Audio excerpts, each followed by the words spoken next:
आप देखो आप बीमार होते हो तो डॉक्टर के पास जाते हो, जड़ से अपनी सारी बीमारी के बारे में हाँ, बताते हो। हालाँकि आपकी बीमारी जो थी बहुत लंबे समय से थी, लेकिन अभी तक आप ठीक नहीं हो रहे थे। क्यों ठीक नहीं हो रहे थे? क्योंकि आप दुकानदार के पास जाते थे, दवा दुकानदार के पास, उससे आप दवा लेके खा लेते थे, कुछ दिन ठीक हो जाते थे, फिर आपकी बीमारी जो है उपड़ जाती थी, फिर से वो बीमारी आपको परेशान करने लगती थी। आप परेशान हो गए और अंत में डॉक्टर के पास गए। डॉक्टर ने बहुत अच्छा से डायग्नोसिस किया, रिपोर्ट देखा, फिर जड़ में जाके पता किया कि अच्छा आपको जो बीमारी ये तो ग्लैंड टीबी है। हाँ, ग्लैंड टीबी है जो आपके हाँ, थोरेट में गर्दन के पास हो गई है और इंटरनली ये बीमारी बहुत दिन से थी। अब आपका जो बीमारी बाहर दिखने लगा, जो पस हो गए, घाव हो गए, तब आप डॉक्टर के पास पहुँचे। अब ये देखो, ये जो बात है ये छोटी-सी है लेकिन हमें जीवन की बहुत बड़ी शिक्षा देती है।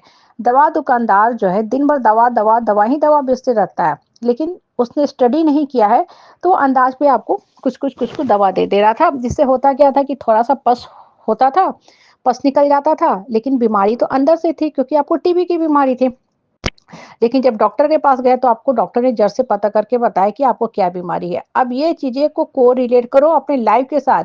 जीवन में अगर आप किसी विपरीत परिस्थिति और परेशानी से गुज़र रहे हो ना, तो ऐसे लोगों के पास दौड़ो जो एक्चुअल में आपका बीमारी का, समस्या का जड़ से इलाज करे, ना कि ऐसे लोगों के पास चले जाओ जो सिर्फ़ धर्म-कर्म की बातें तो करते हैं लेकिन खुद धर्म-कर्म से कोसों-कोसों दूर हैं।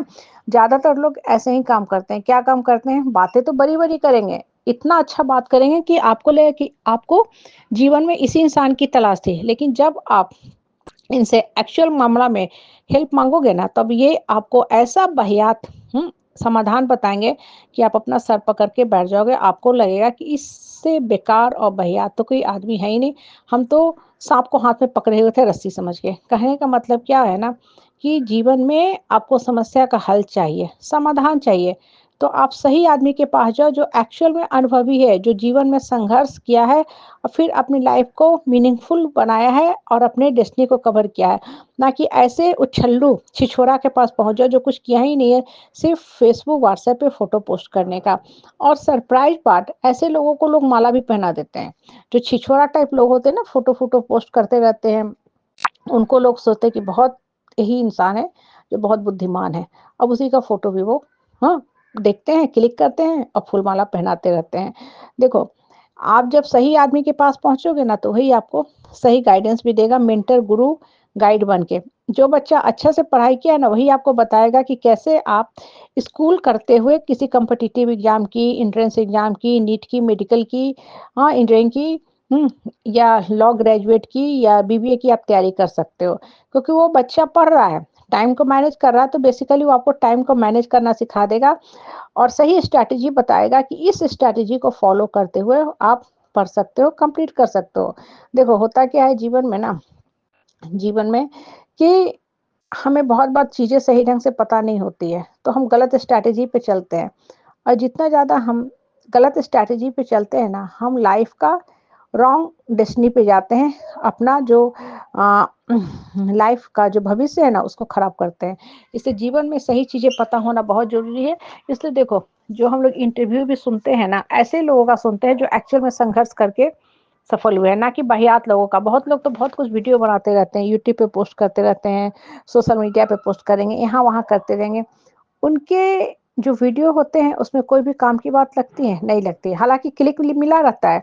अब कैसे क्लिक लेते हैं वो पता नहीं। बहुत लोग हैं जो बहुत कुछ आजकल कर लेते हैं। जैसे बच्चे हैं जो पढ़े नहीं लेकिन उनको भी 95, 98 आ जाता है। अब किस तिकड़मबाज़ी से आता है उस पे चर्चा परिचर्चा करने का कोई फ़ायदा नहीं, क्योंकि दूसरे के जीवन का पोस्टमार्टम करने से कुछ मिलेगा नहीं, उल्टा आपका, हमारा, इसका, उसका समय वेस्ट होगा। इसलिए समय को कंज़र्व करना सीखो और सही जगह पे उस समय को इन्वेस्ट करो ताकि अपना ग्रोथ हो सके। अगर किसी टीचर में भी कोई कमियाँ हैं, तो उसको मत पॉइंट आउट करो। अपने कर्म को तरफ ध्यान दो कि हम बढ़ सकें। दूसरे की कमियाँ देखने से अपने अंदर और कमियाँ आने देंगी, क्योंकि आपका सारा फ़ोकस दूसरे की तरफ जा रहा है। बढ़ने के बारे में सोचो कि हम कैसे बढ़ सकते हैं और जब आप बढ़ने के बारे में सोचोगे तभी आप उठ, चल के, दौड़ के, भाग के बढ़ सकते हैं। कहने का मतलब क्या है ना कि जीवन में कर्म करना बहुत ज़रूरी है। जब आप कर्म पथ पे अग्रसर रहोगे ना, तभी कुछ आप जीवन में कर सकते हो। जब कर्म पथ पे अग्रसर नहीं रहोगे, तो सिर्फ़ दूसरे की कमियाँ देखते रहोगे और दूसरे की बातों को सुन के अपने आप को डिस्टर्ब करते रहोगे। इससे सही लोगों का गाइडेंस लेके जीवन में बढ़ो।